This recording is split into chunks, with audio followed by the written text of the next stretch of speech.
You want to For some you reason want I'm to orange. you're orange? Yeah, that's how it looks on the reflection back in the camera to me. No, no. I mean, yeah, I suppose you look tanned, whereas I feel like I don't know. It's the cameras. I look really pale, and you look really Yeah. tanned. I haven't been out in the sun much, which is weird because I've been off for 2 weeks. Um, yeah, let's catch up. Let's do that catch up thing again. Hmm. Really. So yeah, what's been going on since we last spoke? Really, Just on like, Zoom that is, because although I think actually, when did we last see each other? A few weeks ago. Wait, well, Incineration Fest. Incineration Fest, yeah, like so basically 2 weeks ago. Yeah. Actually, yeah, I suppose let's start there, really. I Yep. suppose that's the big major event of the last 2 weeks. Yep. Yeah, it was pretty good, wasn't it? Turned out all Yeah, right. yeah, it was. Yeah, it was a good day. Lots of good Yeah. bands, nice locations. Weather was good. Yeah, it just all worked out quite nicely. Yeah, got fond. I kind of got fond memories of it. Kind of banished the bad memories of the previous year, and Mm, a bit more of a better understanding of how a sold out Incineration Fest, a sold out multi venue yeah. thing works, which is you kind of just have to accept that you either don't get to see certain bands Yep. if you're going to get there late or like before they start, or you go down super fucking early to make sure you're in. And it seems so obvious, like it feels like such an obvious thing because, like, of course, but part of you is like, well, I paid for a ticket, I should be able to see every band I want to see. That kind of feel like a festival, but then you kind of it just doesn't work that way. Yeah, I think it's probably weird as well because it's like hometown venues, right? So you've been to all three or four of these venues many, many times. And I guess because you're used to being in there in those show experiences, the idea that you can't make it, you can't get into the room is weird. Like it's subconsciously odd, isn't it? Like when I can't remember who it was at the Black Heart, but you've gone there to see a band, you've gone upstairs and they're like, "Oh, it's too full, you can't come in," Yeah, essentially, which is just like, that's not yeah, that's weird. I think if you yeah, were like away, like in another city or something, you just kind of accept the fact that this is different. Because you're just like subconsciously, it's just you going to the Black Heart or it's you yep. going to the Underworld. That it's almost like it's just odd. It is, it Although is. it was good, and I mean, it's one of those things in it, right? Look, of course, like if you got a bit of space in a gig, it's nice, isn't it? It is, but Obviously, at the yeah. same time, it's obviously good for the venues, the bands, all that sort of stuff to Mm. sell out. So that's all good. I mean, there are a I think couple of times, like in the ballroom, where it was sold out, where some of the bigger bands, Rotting Christ, probably even Marduk as well at the end. Not that we tried to get across the other side or anything like that, but mm. it was properly rammed, wasn't it? Yeah, yeah. I think Rotten Christ felt like the busiest of Yeah, all everything. Um, the busiest, not necessarily, yeah, certainly up there as the busiest time. And we've been to sold out electric ballroom gigs in the past, but even I don't know, like, is there that whole thing with Incineration Fest where it's like it's sold out, it can hold whatever 1,000, 2,000 people, but we squeeze 10 more in, that kind of thing. I don't know. I mm, guess maybe probably not. It's a venue thing, isn't it? So I yeah, know I know that Suffocation they followed Rotten Christ, and we didn't even bother attempting to yeah. do that. And apparently that one was packed that night. People couldn't get Yeah. in. They were I doing mean, a whole clicker that's thing where, outside. especially from your perspective, I guess as well because of not being able to get into that one band. I can't remember who it was at the Black Heart. Then Oh yeah, it was obviously the worry of that maybe repeating at the Underworld with King Dude. So yep, it's, you know, I guess when you say like kind of synchronizing with how the event works, that was kind of really where it synced, when it was like, you know what, we're gonna have to go there, be in there early, so that if it does get to that stage, we're not going to miss out. yeah. We kind of watched a bit of Enslaved, about half Yeah. of Enslaved, and then went over for that exact reason. Yeah, it's lessons learned, but it certainly gives me sort of hope because I've always wanted to one day. It never lined up to do Desert Fest, which is effectively the same Mhm. thing. At least now I kind of like, all right, I think I can handle that a little bit better. It's strange though, I spent a lot of time in the Underworld recently, and kind of think, God, like go back to Underworld at the start of Incineration Fest with Party Cannon and Yep. it being, packed out. I'd say 80%, 75%, 80% full Yeah. for that, and then like being back there the other night for a headline band of Osa, and it being like half full, if that, and Yeah. it's just yeah. It's the benefit of the event, though, right? Because you bought tickets to Incineration Fest, and even if you've bought tickets because your major intrigue is like maybe the top three, four bands or whatever, you're there now, so you're going to go in Mm, and check things out. yep. I'm not saying it wouldn't do anyone a disservice, but if that's a party cannon show, you know, is it then 80% full? Agreed. Possibly, you know, but yeah, it's the benefit of a festival appearance, right? At the end of the day, and you catch fans that might not come to see you normally, and it did feel like that. It felt like there was people, like, not Yeah. just for party cannon, but for everything, popping in, observing a little bit, Yeah. sometimes staying longer, sometimes, like, even King Dude was a good example of that, because it felt like at the beginning there was a lot of intrigue.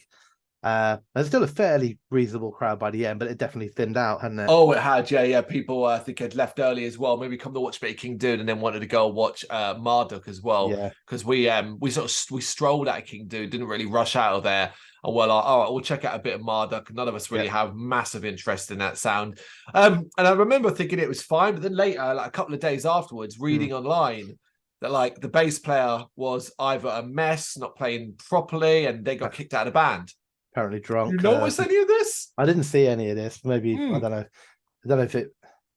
It's probably, I mean, there's a good chance we weren't in there for that part of it, but also, like, we were sort of hanging around quite near the bar area, The fringes, yeah. you know what I mean. So I wasn't like massively paying full attention to the band. I was listening without watching. But yeah, I saw the same things. Apparently, it was a bit of a Phil Anselmo sort of white wine Nazi salute going on, and Was it? I didn't see yeah, that. apparently there were a couple of salutes, and the band came out and said, like, you know, he's got some problems. Marduk have history. We weren't even aware he was drinking, like sort of secretly drinking and getting smashed, but apparently, like, the drinking thing, they said in their statement that, like, this is becoming more and more of a problem, rather than this is the first time this has happened, which is why they made the decision to part ways. Okay, hopefully he gets himself some help then, because he Madness, clearly might eh? need it. Yeah. Because that Extreme followed. North Scandinavian black metal bands with a little bit of naughtiness about them. You got to try and be squeaky clean these days. Yeah. I mean, we won't touch upon this too much, but that kind of followed a few weeks ago. I don't know if you saw the thing about Volvodonia as well, and a vocalist, and that level of sort of insanity there. And kind of hope everybody's okay there and doing all right. But overall, yeah, Incineration Fest was a joy. Very positive vibes, very feel good, very enjoyable time up in Camden. As you said, it's our local area in London, and so we spend so much time there. It's just going home. You know, I would love to know what people's experience is of it, having traveled into the city, like maybe they're from up north or south or east or west. I would imagine, well, it probably started off with, like, how much for that pint? Bullshit, man. Went to Leicester and it was just as expensive. Right. Yeah, I haven't forgotten that. I ain't getting over that, even though Luke keeps telling me that's not properly up north. And it's like, it's north of the M25. That is up north. Everything's up north. If it's not London. I always say to people, like, is it on the other side of the Thames? That's the north, isn't it? As I pointed out, on the motorway, we're driving. What signs are we following? The one that says the north. Yeah, we're heading north. Yeah. So what else has been going on with you? Normal stuff, really. A lot of good new releases out, although obviously still obsessing over one in particular at the moment. Still Capitation, yeah? Yeah, Terrorsight. I think it's the best thing they've ever made. I think it's the best death metal album ever created. But it is sometimes, isn't it? It is sometimes, man. Like, I'll see if I still feel that in like 10, 12 weeks time. I have a feeling I will. I think if you're still feeling it weeks later, I have a feeling it's a stayer. Like that old school thing. Like, you don't always, because we listen to so much music, especially you more so than even me. You sometimes, like, the things you had when you was a kid. I guess before you were writing about music and talking about music, and you were just listening to music. You might, when you were younger, you might find a band, listen to it for a couple of weeks, have a favorite track, and then a couple of weeks later you have a different one becomes your favorite, and then a different one, and that's I guess what I would have seen at the time as a sign of a true quality album, because it's like, it's just replayability, isn't it? And that's kind of what I'm feeling with this album so far. I have a new favorite this week to one I had last week and to one I had the week before, and find different things every time I listen to a track, that sort of stuff. So that's really cool. I'm enjoying that. Obviously looking forward to Slam Dunk. Of course, as of the time of recording, we're 2 days out from Slam Dunk. Would it be in this close? Have you actually got a bit more excited about it? Have you looked and gone, okay, yeah, I want to see these bands and so on? Not particularly. There's a few bands I want to see. Don't get me wrong, there is. You know, I'm more excited about it for two reasons. One that it's closer, and two that the weather's going to be good. Yeah. You know, which is a nice result. Yes. You know, I'm looking forward to it. That's the thing. When I say I'm not excited about it, it's just like when I look at the lineup for it, I can't sort of even close to map a day. Not even close. I could probably up for the most part, watch a band or two, fuck off for 8 hours, come back and still see all the bands I wanted to see. But I that doesn't really matter so much, like, because that's not really, I guess, the main reason I'm going to Slam Dunk. It's more for the whole event and family and, you know, friends and having a good fun and sunshine. And I felt the same last year when I went to Slam Dunk. I was like, Jesus Christ. I think last year when I went to Slam Dunk, you know, essentially aside from Punk Rock Factory and maybe slight intrigue about, oh no, I wanted to see Dropkick Murphys. A slight intrigue about seeing Sum 41. Yep. But outside of that, I didn't give a fuck. But then actually some of my best memories from that were actually Dropkick Murphys, but also the Interrupters and a few other bands I caught just wandering around. So, you know, I'm okay with it. You know, I'm in a way it's kind of nice going there without the pressure of course. I want to go see these. I have to see these. I have to see these. And even more so, I guess, for me, because I'm there also with my daughter, the idea that I want to go and see all these bands and then maybe she doesn't is actually like a pressure I could do without. So kind of almost being free to go wherever we want and check out wherever we want is quite a nice feeling. Yeah, I get that. I get that. You know, I have made a rough plan, but I don't expect to 100% stick to it. And I certainly, I'm well beyond the whole, oh, this band's playing at this time and it end with 5 minutes to spare to get another stage. It's just not what I want to do and aspects like that. But I did notice looking earlier on, I was like, okay, what did I put in originally in like the planner on the Slam Dunk app? And I was like, oh, it's like the first half of my day is all like these young and up and coming and kind of sort of, you know, bands like Trash Bowl and Harriet and Landmarks and stuff like that. And then the second half, the evening part, and I guess it works out perfectly for my mentality, probably how I'll be at the actual day. It's more the old school bands I've gone like, all right, cool, I want to see a bit of Flogging Molly. I want to see some Less Than Jake. I want to see The Offspring, you know? And it's like, okay. And that works out perfectly because I'll, you know, have had plenty of drink by that point. So it's kind of like, well, yeah, that's perfect. Yeah. Yeah. I'm looking forward to it too, as you say, the fact that good weather, and it is England, so who knows, but even with 2 days out, good weather is predicted, which is the most important thing of all. I've been off for 2 weeks, so I actually kind of packed out this 2 weeks, actually planned it as such, where because we were originally going to be away, and then we changed our minds, I ended up going to a fair few gigs, actually, out and about. Beginning of this month, first it was Mole, with Countless Skies and Caligram at the Underworld. Obviously, no secret, Mole is one of my favorite bands in the entire fucking world. Also got to interview them in the dressing room area of the Underworld. Oh god, that's so awkward in there. Turns out the back of the Underworld, the band area is just as nasty as the rest of the Underworld. But yeah, they were cool guys. It was fun. It was nice to talk to them. And interviews on the website. The actual show, Countless Skies almost stole it, man. Actually, Countless Skies came within a whisker. If I wasn't so in love with Mole, I'd imagine for a lot of people, they were probably the best thing there. They were on such form. It was incredible. But as soon as Mole started hitting the intros of songs I love, I'm just like, yep, done. And it was nicely busy there. It was nicely busy. I don't think it was sold out, but it was nicely busy. Yeah. Then I went to the New Cross Inn for Wallowing. They were with 3 bands I hadn't heard of before, with Still, Casey, and Grandad. But, you know, it's one of those New Cross Inn. Grandad take to the stage at 7:30, and there was probably like 20 people in there, you know? But he did a damn good job. Casey were pretty cool as well. Did this weird thing. You had one of the, you know, one of those mics you clip to yourself. And to create like this noise and effect, he was putting it in his mouth and then chewing it, like rolling it around his mouth.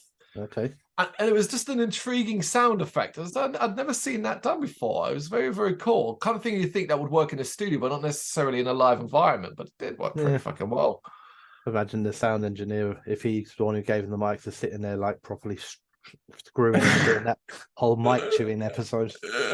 Hopefully brought it himself. Still were awesome as well. First time seeing them and so on. And of course, Wallowing, massive fan of this band. I've become a massive fan of this band based off the last two albums. The whole aesthetic and look is something I just totally buy into as well. You know, all right, fair enough. It is just beekeeper outfits and it is just lights and stuff like that. But hey, they're trying it a little bit harder. It ties into the sci-fi theme they've got. It was spectacular. And what was really fucking... I'm not saying they needed to have maybe not put much effort in. I'm not saying that at all. Second last date of the tour, I spoke to them before the show and they said, oh, you're a bit tired and stuff like that. But by the end, like the amount of energy they threw into this, there was at the end, like they created their own circle pits. One of them ended up on the floor, just lying flat out on the floor of the venue, like at the end of a song, like that exhausted. Like that's how much energy was thrown into it. I got a picture. Well, one of them was hanging off the fucking center pillar. It was incredible. They've got a load of new tour dates as well now. So if you know, that's a small band, well worth checking out. Have you, by chance, have you listened to anything by them? No.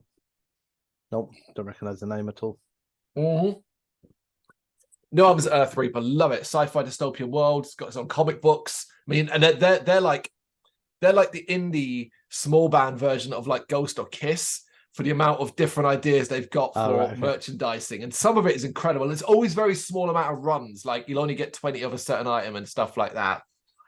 And there's also an interview with them on the channel as well, an audio interview. Do check that out. On the Saturday, I think it was last Saturday, I bought tickets to go see Desert Storm with Blind River, Big Mono, and The Grudge at the 229. Anyway, I ended up clashing partially with a meal for one of my friends who was leaving. She's leaving TFL. She hasn't worked with me in a long, long time, but she's leaving TFL, got a job near our home. So she was kind of having a goodbye meal. So I was like, okay, that's in Victoria to 229, which is around about Regent's Park area. That's easy to do. We won't be there that late for the meal. She lives far away. We'll do that and then go to the venue. Anyway, we ended up, we just like have a 3-course meal. So like after it, you kind of just like, I just want to go to bed, that kind of thing. Yeah. But we thought, fuck it. We'll get there. We'll get a couple of drinks in us and we'll be all right. So we ended up, going down to. Also, I used that opportunity. You know what? When you just think like, I don't know if you have this. We live in London, we exist in London, but you forget so many times to really just stop and look at London, like around you, because it's just part and parcel of it, right? Yeah, it's just normal, isn't it? Yeah, so I've been trying to recently, whenever I kind of go places, to kind of like, okay, this is supposed to be here.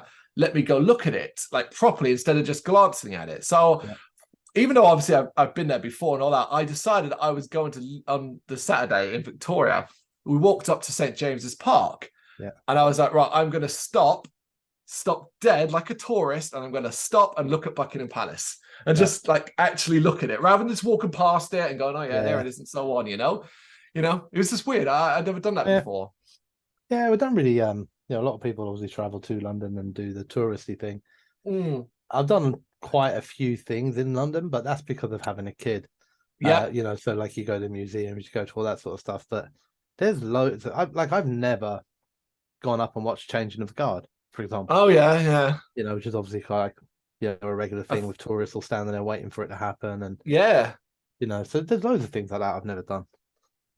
Yeah, I'm just trying to tick some more of them off. Yeah, I mean that's not the problem for me. I think like the location wise is the good thing. There's certain things like I know that I've been in Regent's Park, but I know it was when I was a kid, and I have no real recollection of it whatsoever. Just things like that. I guess like I think like these days as well, because I'm especially with smartphones and that, and like everything's capturable, isn't it? Sort of taking a moment and like seeing some of the pretty cool stuff around you and getting the pictures of it and all that. Now you can kind of document it and Insta it, whatever the term is. Yeah, that's what the kids say. Yep, that's what the kids say. But yeah, the point was, yes, the Desert Storm, they were awesome, but it seemed like the majority of that crowd there was for Blind River, man. Blind River were super hot with the crowd. I found them a little, for me, I wasn't quite in the mood for them. I think it was more me than anything else. But the venue was the busiest during Blind River. I don't know, actually, though. I don't know. Well, what we were puzzled about, and it's not a criticism of whoever booked it, what agency or promotion booked it, but we couldn't understand why every band Desert Storm was rock in this show. Like, energetic rock, and Desert Storm are heavier, a lot heavier. We couldn't quite understand why that was the makeup of it, because it kind of felt like when you get to Desert Storm, that energy dropped a bit, even though I prefer Desert Storm's music to all the others. And we kind of also thought like Desert Storm didn't get on stage till like 10 o'clock. Right. And we're like, people are probably kind of just like, yeah, okay, I had a good time at Black River. Now I'm going to jump on a train and go into London, you know? Yeah. But the same thing happened with Nervosa. The last gig was Nervosa at the Underworld with bands Plague Mace, Kogus, and Die Ego. I hadn't heard of any of those beforehand as well. Aware of Nervosa. Again, folks, there's an interview on the channel, on the website of that, which was fun. If you listen to the audio, you'll get an extra part of the interview that wasn't included in the written transcript because it didn't quite work in words. I wanted it to be the audio only, so go check that out for a little bit of a fun thing at the end, basically testing if they can be considered Londoners. Did you listen? Have you heard that part?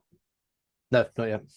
So what I decided to do is I decided to throw 10 questions, very easy London-centric questions, because as my argument is that you can be from around the entire world, you could be any culture, any country, whatever, but you can be a Londoner. Like, you can't, if you're from Brazil, you can't be an Englishman. If you're from America, you can't be an Irishman, and so on, that kind of thing. But you can be a Londoner. That kind of thinking. So it was that was the idea. Don't get me wrong. The Precad, the actual singer who was doing it with me, was terrible. So much so that the bass player who was doing her makeup in the background turned around about halfway through and just got involved and started answering them correctly. Because I can't remember what they were, but I'll throw them a couple out. So there was. What's the unwritten rule of the underground of which side of the escalator you must stand on? Oh, you always sound all right. That's right. Yeah, exactly that.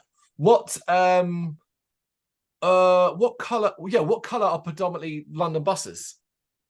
Really? Yeah, no. Red. Yeah. Yeah. Yeah, it was designed to be kind of Dex. She didn't get that one right. There was I'm trying to remember the one that I thought was the trickiest.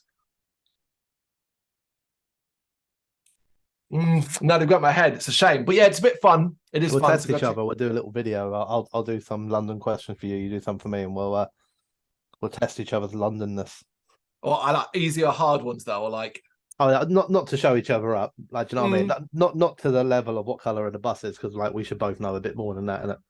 I would hope so. Yes, I would hope so. Yeah. Like asking what color like tube lines are and stuff like that. Well, that's easy. That's the easy part. It's when it gets to like normally when I come apart with tube stuff is when it's like obscure station names and stuff like that. Right out into zone 7 and 8 and that. Yeah, up by Amersham, Chesham, that area. Like that's the end of those lines. But the stations that go in between them and Wembley, that like shit like that, I don't fucking remember. I don't bloody travel up there. Good God. So yeah, shit like that. Part of your responsibilities at work, is it, to remember the name of every single station in the whole of the underground? No, but you know, it's still I mean, that it often will like someone will say, oh, how do I get to so and so, and it's a vague place. It might ring a bell to a certain degree because I've heard it. But have you ever seen the stations that exist on the tram part? Because trams are under TfL now, so they're part of like the overall tube map. But I swear to Christ, I don't think I don't know. Have you? I've never been on a tram in London, in any part. I've been on a tram in Croydon. That's such no, there are no trams in London. It's the Croydon section, but it's because it's under TfL. It's now part of the map. Have you ever been on the cable car? No, the IFS one, yeah. No, I haven't. I think it was because there was nothing on the other side, but I know that's changing, or it has changed. So that's the thing that when you were talking about landmarks and stuff like that in London or places that you maybe haven't just stopped to take a moment and look at, because although I've only done it once, but it was things like one of the last times I went to London with my daughter, we went up for a day out, went to the Science Museum, that sort of stuff, and we decided, just because we'd never done it, let's get the boat, let's get the Uber boat. Oh, the Clipper. Yeah, the Clipper, the Thames Clipper, back down the river to Greenwich, and then get off at Greenwich and get the train home. Yeah, and it was just like, that's been running for years now, man. And it's just like, it would never enter my head Like, oh, I've got to go to a gig. I'll get the boat. Yeah, that's Plan true. it.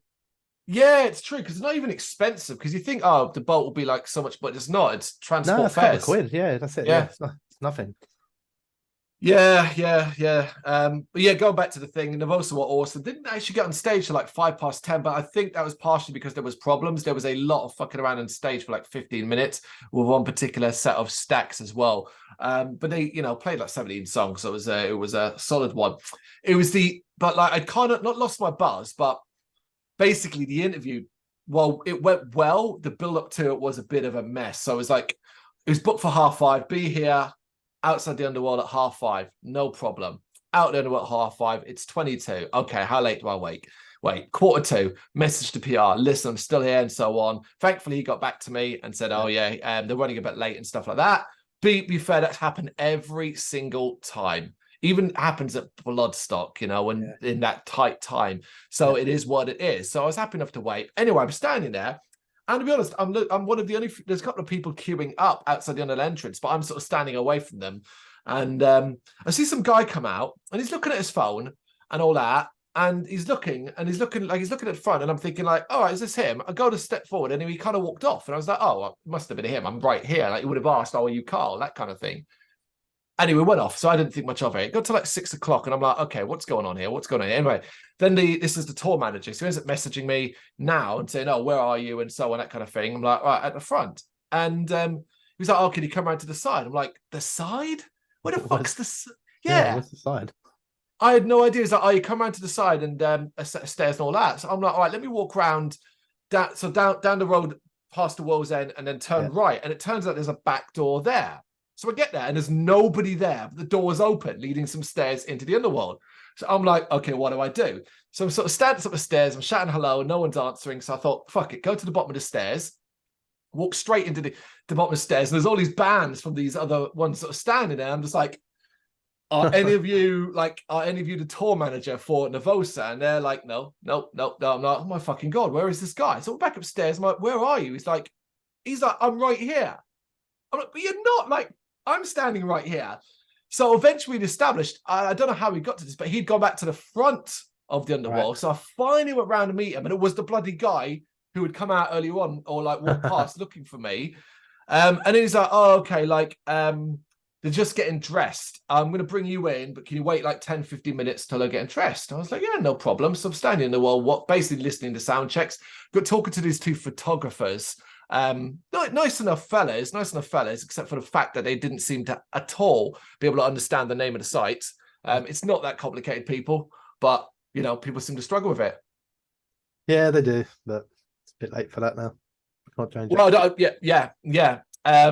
But I ended up waiting we're talking like 45 minutes. I waited, and then like eventually, so the interview went great and all that. I wasn't pissed off about it because waiting is kind of what you just do in these situations. But after the interview finished, right, I basically was like, all right, see you later. And the tour manager, I thought he was going to like lead me out. He didn't. He stayed sitting. So I was like, okay, I guess I'll just leave then. I went out and I'm like, how do I leave the underworld? It hasn't officially opened yet. It was like 7:15. How do I get out? So I was like, well, you know what? I'll just go back the way I came in. Push that door and an alarm went off. And I'm just like, oh my God. And then one of the underworld people comes running along and he's like, oh, what you doing? And I was like, look, I'm so sorry. I thought I could get out this way. I'm really apologetic. And he was like, oh, it's fine. No worries, that kind of thing. And I was like, well, how do I get out? He's like, oh, yeah, go to the front. I'm like, get to the front. But obviously that cage is pulled across. There's no one there. I'm like, what the hell is going on? Eventually I found a bar staff. And I was like, mate, I just want out. Like, I just want out. He's looking at me like he didn't know who the fuck what am I doing here? How did you get in here? Yeah, and I'm like, look, I was interviewed a band. He was like, oh, you just go upstairs and there's a door to the right that basically leads you back into the World's End. So he didn't walk me out. I could have opened that door and left it open and said, hey, everybody, it's open, go down, that kind of thing, It was a real, like, and it's got, get out and you're just like, it's oh my weird. God. I always find that stuff weird, but I guess like, the PR and the press and in theory they want these interviews, right? But then sometimes it seems like when you turn up to interview them, it's almost like oh God, hang on, we'll be there in a minute. And it's like, do you want this or not? You're not doing us a favor. That's what drives me nuts about these in-person interviews. I love doing them, but not what it turns into is it's like, oh yeah, they've got your number, they'll contact you. And it's like, So what do you want me to do? Just wait and like turn Yeah, up that's at what they 3 or expect. Sometimes it feels like you just got to stand there and they'll call you when they're ready, and mm, you know, and it's all yeah. for you. Like, oh fuck's sake, we've got to do that interview for those guys. It's like, no, no, no. Your PR people are asking us to come and do this for you. And you hired and paid Yeah. money to the PR company for this I mean, exact reason. it's not all of them, obviously, because I know you also have many good experiences with bands and some of the PR people too. But you know, so we'll just point out that's not everybody. But when it goes wrong, it must be very frustrating. Yeah, I mean, because there's no complaints because I said the interview was solid and it was a real pleasure to actually speak with Preaker as well. You know, someone very admirable as well and very confident and very good. Having moved now into vocals for Nervosa as well, which is a big step up for her. So it was all cool in that front. I reflect on it positively. I mean, a similar thing, not a similar thing, but like I had a thing with Mol as well, which is I got given a AAA all tour access, not even for the Underworld, but for the entire tour access, so I could get backstage, like I was at the show and so on. And he said to me, the tour manager said, "Oh, can you make sure you give that back to me before we leave? Before you leave?" I said, "Yeah, of course." And I was like, "Well, where will he be?" And he said, "Oh, I'll be by the sound desk." I said, "Yeah, no worries." I figured, you know what I mean. Couldn't find him. I must have searched 10 times throughout that night. Even at the end, hung back a little bit, thinking, "I'm going to see him in a minute, right?" Couldn't find him. So I'm like, and then at walking out, and I emailed the PR and said, "Look, tell them I've cut it up. I've thrown it away. I haven't done anything with it. Like, I'm not giving it to anyone. I just don't want them thinking I stole it." Do you know what I mean? Yeah. But like, God, on reflection, I wish I just handed it to like Mol and said, "Look, can you give it to him?" That kind of thing. And that would have at least been something. They're just throwing it at them when they was playing. But yeah, it was only because I just presumed it was for the Underworld only. So I thought, oh, well, it doesn't really matter. And then I looked at the back and was like, oh, it's the entire UK tour. Straight Yeah. on eBay. Yeah. But yeah, so yeah, just been gigs. And like I said, I go back to work on Sunday after my 2 weeks off. So Slam Dunk's the nice Incineration Fest walked me in, Slam Dunk walks me out. I think that's about it. Musically, I haven't really been listening to much over the past couple of weeks. I ended up building up loads of reviews before I went on leave because I knew while I was on leave, I didn't think I'd be doing as much at home. I figured I was going to focus on other stuff, which have basically been the case. Every so often I put a record on. I woke up Thursday, I had some reviews written on my laptop, and I woke up Thursday morning to find my laptop would not turn on. And it isn't a battery, it isn't the power pack or anything. And it was like, ah, shit. While I do predominantly use my Mac at home, my laptop is my portable go-to, and I often use it just moving around a bit. So it's like, I had to spend like, you know, I wanted a quick replacement, so I got a replacement within a day, but I had to spend like £600 to get one. Yep, they're expensive. Anything else? Anything else? Oh, there's some cool horror interviews going up tomorrow. No, Saturday. Yeah, that was done recently. Done a few more horror interviews recently for horror shorts as well, which is always fun. Played some games. Seen the Alan Wake 2 trailer? No. I don't really follow trailers, to be honest with you. You know, I really don't. I don't keep an eye on like what's coming out or anything like that. It's just like I might eventually hear that something's coming out and then I'd be interested. I watched not recently, like a few weeks back now, but I watched Megan. You know that. Oh, the doll, the Chucky doll one. Yeah, Android sort of doll thing. Did you like it? I mean, it's entertaining. Like, yeah. Don't get me wrong, it's entertaining. Like, it makes me laugh at sometimes. It's almost like comedy horror. To be honest, I think I don't know if it's meant to be, but if you take it that way, it's quite an entertaining film. It's not scary or anything like that, but I've not seen it. It's not terrible. I'm not seeing it. It's one of those when it's available free on like Prime or something. I'll watch it then. Doesn't really interest me. Oh, but actually, I did finally get around to seeing the Super Mario Brothers movie. Oh yeah. Have you seen it? Yeah. I went to the cinema with Rose. Okay. All right. Okay. Did you like it? Any particular interest, but she wanted to see it. Oh no, I wasn't not interested in it. I enjoyed it for what it is. I watched it in 3D at the cinema, which I felt like didn't add much to the whole experience. Didn't even know it came in 3D. Didn't even know that. Didn't add an awful lot to it. Overall, it was an enjoyable while hardly mind-blowing film. But it had some moments that I did think were like really quite funny, which were things like the depressive creature in the Oh, I remember you mentioned this. Yeah, yeah. you told me I about must this admit beforehand. that did make me laugh. Like You were right. I did actually laugh a few times at that guy. it was quite weird in a way because, like I said, I went for Rose's benefit. Otherwise, I would have watched it at some point, but I probably wouldn't have gone to the cinema and Mm. paid like for 3D and all that sort of stuff. Yeah, But yeah. weirdly, then some of the references in it, she didn't get, like, because she just wouldn't, like the fact that, oh look, there's shut up Diddy, you know, who's sitting in the audience, like she's Yeah. like, who the hell's Diddy? And I'm like, oh look, it's Diddy's brother. Who's Uh, that? Who? You know, so it's a yep. bit weird in a way that it's kind of like obviously marketed. I've felt like a little bit towards like the kids and stuff like that, and obviously the the nostalgia nerds, but also Yeah, towards yeah. kids. And all the kids know Mario, they know Princess Peach, they know all that sort of stuff. But the references in it sort of felt like they were in there for the older kind of characters a bit. Oh no, there's some really deep cuts, like some that I wouldn't have known. There's one in particular I would never have known if by accident, or not by accident, on purpose. About 2 months ago, Damon and I, for the They Made What into a Movie series, found the first ever. Well, it's one of two first ever video game movie adaptations, and it was a Mario movie in like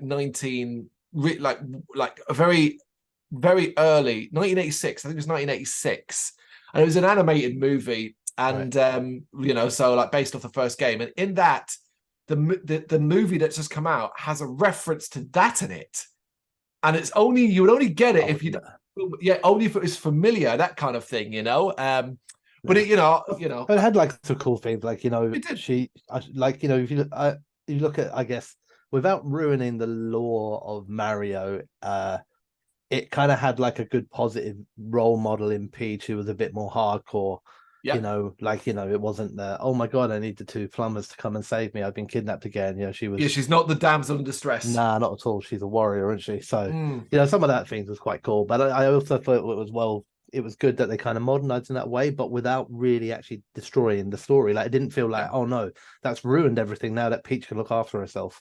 Mm-hmm. You know what I mean? So yeah, there's a lot of cool stuff in it. Um, Best thing about it? best thing, the little depressive creature.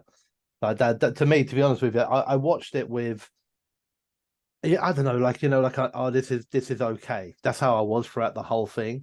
And then like in odd moments where I was like, oh, that's a cool reference, that's a cool reference. And then that was the bit that just made me laugh. And I was like, oh, Yeah, that's it really made you funny. laugh. Because it comes like it comes quite near the end, but then he becomes a repeating character near as the Yeah. film then carries on through the end. It keeps flashing back to him and all that sort of stuff. So that kind of really like raised my spirits for the back third of the movie. And I was like, oh yes, he's on the screen again. What's he gonna say this time? We're all doomed. Yeah, it was quite funny.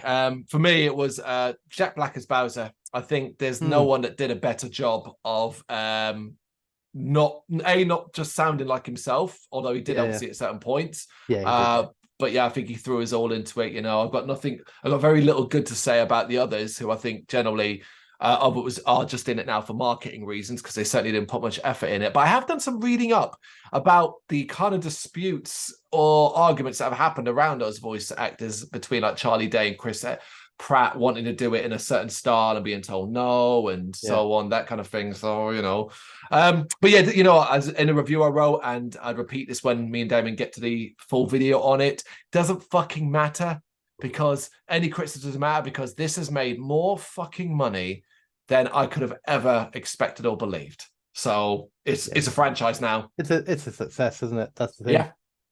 It's a massive success. So yeah, Yeah. fair play. All right, we'll wrap this one up. And next time you hear from us, it'll probably be us talking about Slam Dunk the Experience. Yeah, you got anything you want to share with us? You know what to do. Let us know in the comments. Thank you very much for watching. If you liked what you saw, please help us out by giving us a thumbs up and hitting that subscribe button. If you really liked what you saw, consider donating to keep the website and channel running by buying us a coffee via our coffee page, or picking up some merch from our Big Cartel store. You can check us out on gbhbl.com, as well as via our social media, Facebook, Instagram and Twitter, as well as listen to our interviews via SoundCloud, Apple Music and Spotify. Just search for GBHBL. Games, horror and heavy metal. What else is life for?